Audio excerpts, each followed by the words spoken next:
मैं धनेश्वर महतो। माननीय केंद्रीय मंत्री श्री गिरिराज सिंह जी ने आज एक बयान जारी किया है। बयान में उन्होंने कहा है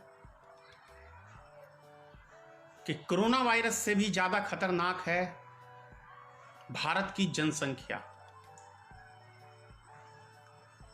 बहुत अच्छी बात है। मैं तो गिरिराज सिंह जी आपसे अपील करना चाहता हूं कि लगे हाथ विधानसभा का चुनाव है बिहार के अंदर। यदि ये कानून पास हो जाए कि जिनके 2 बच्चे हैं वही चुनाव लड़ सकते हैं तो स्वागत करूंगा मैं आपके बयान का। पावर आपके पास है, सत्ता आपकी है, सरकार भारतीय जनता पार्टी की है, सरकार एनडीए गठबंधन की है। बिहार में सत्ता आपकी है, केंद्र में सत्ता आपकी है। रोका किसने है जनसंख्या नियंत्रण करने के लिए? कल आप प्रस्ताव लाइए, पूरे देश का नागरिक, मैं समझता हूं एक एक व्यक्ति आपको समर्थन करेगा, 100% करेगा। लेकिन चुनावी लाभ लेने के लिए इस तरह का तर्क मत दीजिए, यह सही नहीं है। देश की जनता ने जब भारतीय जनता पार्टी को बहुमत दिया है तो फैसले करने का भी अधिकार आपको पूर्ण है। जैसे अभी देख लीजिए, नेट परीक्षा, जेईई परीक्षा की पूरे भारत में छात्रों ने विरोध किया, लेकिन आप लोग करे तो अपने मन की। छात्रों की तो आपको चिंता नहीं हुई देश की जनता के सामने। नोटबंदी आपने किया तो किसी देशवासी की चिंता तो आपने नहीं करी कि नोटबंदी से कितने लोग भूख से मरेंगे, कितनों का रोजगार बंद होगा, कितनों का हार्ट अटैक होगा, कितने लाइन में लग के मरे। इन सब बातों से तो गिरिराज सिंह जी, आपकी सरकार को कोई मतलब नहीं है। आपको किसने रोका है? जब नोटबंदी की तो क्या भारत सरकार किसी से पूछने गई? एक किसी नागरिक से सलाह लिया, एक किसी मंत्री से सलाह लिया,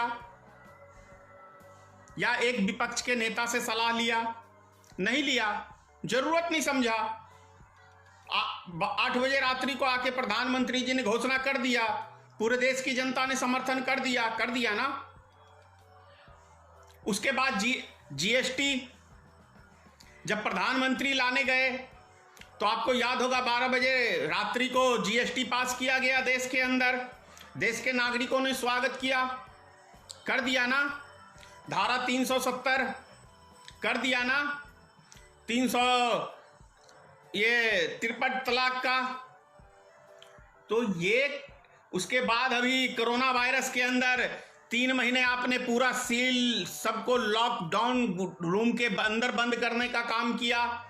देश की जनता ने वो भी सहा ना।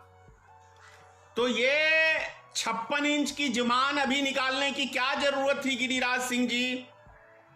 बिहार का विधानसभा चुनाव है, आप कानून लाओ, जनता स्वागत कर रही है आपकी बातों का, आपकी सरकार का।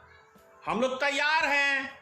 मैं कह रहा हूं विधानसभा चुनाव के अंदर आप ये कानून पास कर दो अभी कि 2 बच्चे जिसके रहेंगे वही विधायक का चुनाव लड़ सकता है, 2 बच्चे जिसके रहेंगे वही सांसद का चुनाव लड़ सकता है। दम है क्या आप में गिरिराज सिंह जी? ये बात सांसद में उठाने का दम है कि पब्लिक फील्ड में भौंकने के लिए मतलब है, मतलब समाज में तनाव पैदा करने के लिए, कैसे आग लगे, इसी के लिए फेमस हो ना मिस्टर गिरिराज सिंह।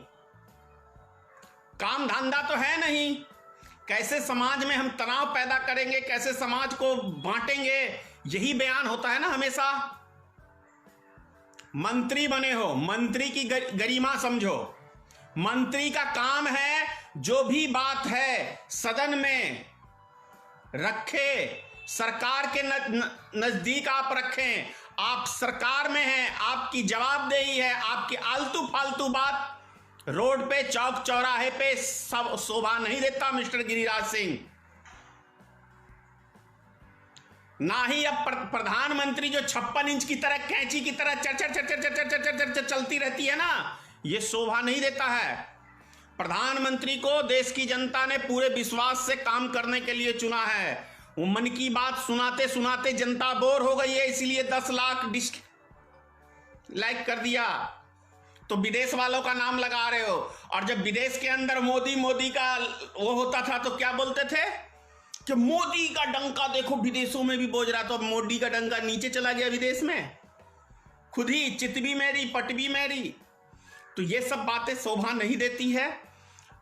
विधानसभा का चुनाव है, आलतू फालतू की बकवास ना करें, बल्कि ये बताएं कि 15 साल से एनडीए गठबंधन की सरकार है बिहार में, कितने उद्योग लगे गिरिराज सिंह जी, ये यदि बेहतर बताते तो ज्यादा देश की जनता को और बिहार की जनता को आप पे विश्वास बढ़ता।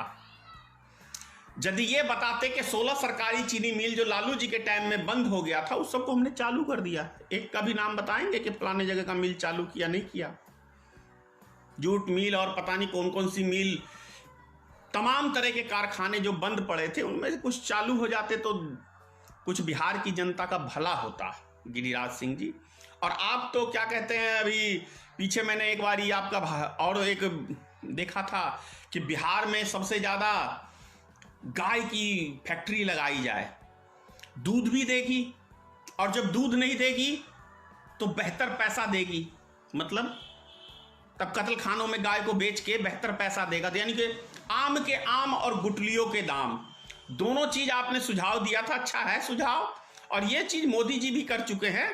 भारत नंबर 1 है गौ मांस के सप्लाई में आज भारतीय जनता पार्टी के शासनकाल में, ये भारतीय जनता पार्टी की एक देन है। वो अलग बात है कि आप बोलते कुछ है करते कुछ हैं। इन बेचारों को, गरीब मजदूरों को और ये नौजवान हमारे छोटे छोटे जो बच्चे हैं जिनको भी राजनीतिक का बेचारे को ज्ञान नहीं है, वो कॉलेज स्कूल की दुनिया से निकले हुए, आप उनको सुनहरा सपना दिखा के उनको दिमाग में हिंदू मियाँ का बीमारी भर के जय श्री राम का 50 रुपया वाला 20 रुपया वाला एक झंडा बेचारे को थमा देते और 100 रुपए का पेट्रोल डलवा देते, उसी में बेचारे वो भी मस्त हैं। लेकिन इस दुनिया से जो नौजवान अब बाहर निकलेंगे वो कट्टर भारतीय जनता पार्टी के दुश्मन बनेंगे, क्योंकि आप उनको यूज कर रहे हो और आप किसी चीज को ज्यादा दिन तक यूज नहीं कर सकते। जैसे इस कोरोना वायरस के अंदर मेरा दावा है कि लगभग 30 करोड़ आदमी बेरोजगार हुए हैं, 30 करोड़ आदमी पूरे देश के अंदर, और करोड़ों के हिसाब से आपके टाइम के अंदर फैक्ट्रियों में ताला लगा है, लिंक का ताला लगा है, मजबूत ताला जो टूटेगा ही नहीं। तो ये सब चीजें आपने दिया है इस देश की जनता को, ये सब चीज से रूबरू कराओ। ये बताते गिरिराज सिंह जी, देखो मैं सीना ठोक के कह रहा हूं कि मैंने किन किन कंपनियों पे ताला लगवाया है, मेरे प्रधानमंत्री ने कहां कहां लॉकडाउन किया, किन किन कंपनियों में लॉक किया। लेकिन जब सबसे बड़ा सवाल ये उठता है कि बिहार चुनाव में अभी नीतीश कुमार जी का आज एक बयान देखा है मैंने, माननीय नीतीश कुमार जी ने एक बयान जारी किया है कि कोई दलित परिवार की हत्या हो जाती है तो हम उसको एक सरकारी नौकरी देंगे। माननीय नीतीश कुमार जी, आप नौकरी क्या देंगे, लॉलीपॉप देते हैं देश की जनता को, प्रधानमंत्री भी लॉलीपॉप ही देते हैं। और यदि इतनी ही गरीब मजदूरों की चिंता है और दलित समाज के प्रति चिंता है तो मैं एड्रेस बता रहा हूं, भच्छी पंचायत मधुबनी जिले में टाउन से सटा हुआ है भच्छी पंचायत, मुसहरी टोल है, 125 घर मुसहर का है, उसको उजाड़ने का काम फॉरवर्ड समाज के लोगों ने, सरकारी जमीन में वो बसे हुए व्यक्ति थे जिनका उनको मतलब उस जमीन में बसे हुए थे, उसको वो अपने नाम से जमीन करा लिए हैं, सरकारी जमीन पे कब्जा कर लिए हैं, उसके ऊपर इंदिरा आवास का घर बना हुआ है। वो बेचारे 125 परिवार गुहार लगा रहे हैं मेरे पास, क्योंकि मेरे पास पावर नहीं है, लेकिन फिर भी मैं हाई कोर्ट में उनके लिए रीड फाइल करूंगा। लेकिन मेरा प्रश्न ये है, माननीय नीतीश कुमार जी, मैं जानता हूं सारे नेता बिहार के हों या केंद्र के हों मेरी वीडियो सब देखते हैं, तो मैं उन सब से कह रहा हूं कि बिहार में विधानसभा का चुनाव 125 घर के परिवार को बचाइए, आप बचाइए, सत्ता आपकी है। और ये लॉलीपॉप मत दीजिए, अंगूठा मत दिखाइए। और वैसे भी बिहार की जनता श्रीमान नरेंद्र मोदी को ढूंढ रही है, पता है क्यों? 1.25 लाख करोड़ रुपया बिहार का लेके भागे हुए हैं प्रधानमंत्री, 1.25 लाख करोड़। अरे मुजफ्फरपुर की रैली में याद है ना आप सबको कि 1.25 लाख करोड़ का ऐलान किया था पैकेज का बिहार का। अब इसका हिसाब तो भाई जनता पूछेगी कि माननीय प्रधानमंत्री जी 1.25 लाख करोड़ रुपया जो हमारे बिहार वासियों के बिहार की तरक्की के लिए, बिहार के विकास के लिए जो आपने 2015 में दिया था, वो पैसा कहां है?